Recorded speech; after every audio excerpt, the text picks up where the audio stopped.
अगर आप मुझे घर से निकाल देंगे तो मैं कहाँ जाऊँगी और आपके सिवा मेरा दुनिया में है ही कौन।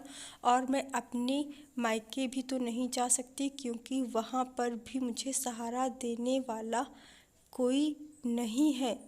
और मेरे बूढ़े माँ बाप पर मैं बोझ नहीं बन सकती। मुझे नहीं मतलब तुम चाहे जहाँ जाओ, बस तुम मेरे घर से चुपचाप अभी निकल जाओ। और जब तक कि मेरे लिए 5 लाख की व्यवस्था नहीं कर सकती तो निकल जाओ। राजेश, मैं इतने पैसे कहाँ से लाऊंगी? जाओ अपने मायके से लेकर आओ या कहीं से भी, मुझे नहीं पता। और जब मेरे घर आना 5 लाख लेकर ही आना, वरना निकल जाओ। इतना कहकर राजेश पूजा के मुंह पर दरवाज़ा बंद कर देता है और उसे भगा देता है घर से। पूजा बेचारी खाली हाथ घर से आती है और उसे समझ नहीं आ रहा था कि वह कहाँ जाए, क्या करे। पूजा और राजेश की शादी को अभी 3 साल ही हुए थे और पूजा अपने घर से जब आई थी तो बहुत सारा दहेज लेकर आई थी और बहुत सारे पैसे भी। लेकिन राजेश और राजेश के परिवार वालों ने वह सब कुछ भुला दिया और फिर भी पूजा पर अत्याचार करते रहे। और इस बार तो हद ही हो गई। उसे 5 लाख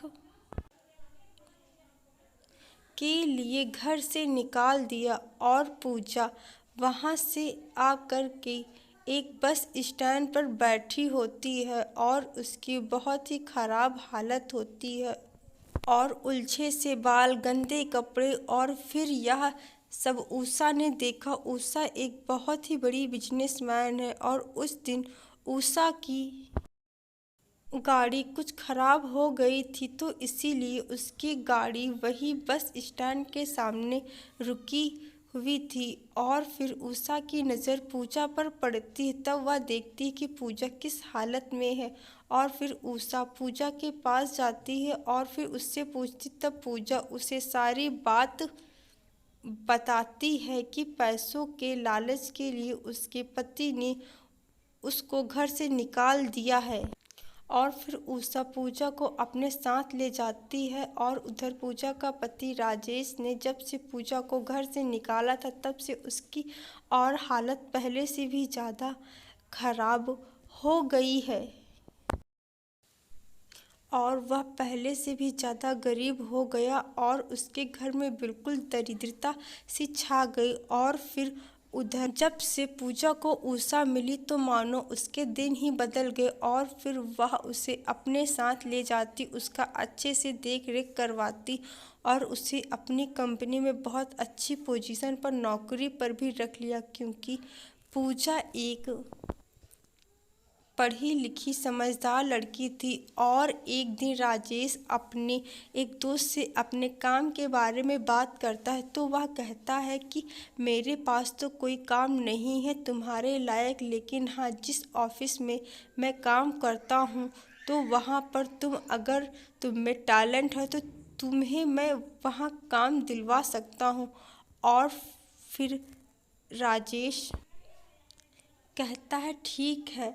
और जब वह दूसरे दिन ऑफिस जाता है तब वह देखता है कि पूजा भी इस ऑफिस में है और वह बिल्कुल पहले से चेंज और अब वह बिल्कुल कोट पैंट में बहुत ही प्यारी लग रही थी।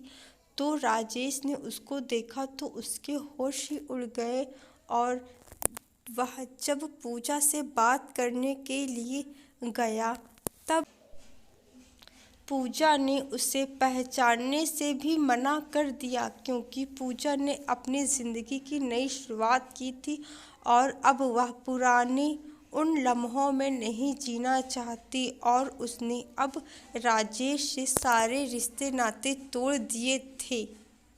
आशा करती हूँ कि आप लोगों को ये कहानी ज़रूर पसंद आई होगी और मेरे चैनल पे अगर नए हैं तो चैनल को प्लीज़ सब्सक्राइब, वीडियो को लाइक ज़रूर कर दीजिएगा। और आप लोग कमेंट सेक्शन में मुझे ये ज़रूर बताइएगा कि क्या पूजा ने सही किया या गलत किया, और अपनी राय भी आप लोग कमेंट सेक्शन में ज़रूर बताइएगा। और मेरे चैनल को ऐसे ही प्यार और सपोर्ट ज़रूर दीजिए। तब तक हम लोग मिलते हैं ऐसे ही किसी वीडियो के साथ, किसी स्टोरी के साथ नेक्स्ट वीडियो में। Bye bye and take care. Thank you so much.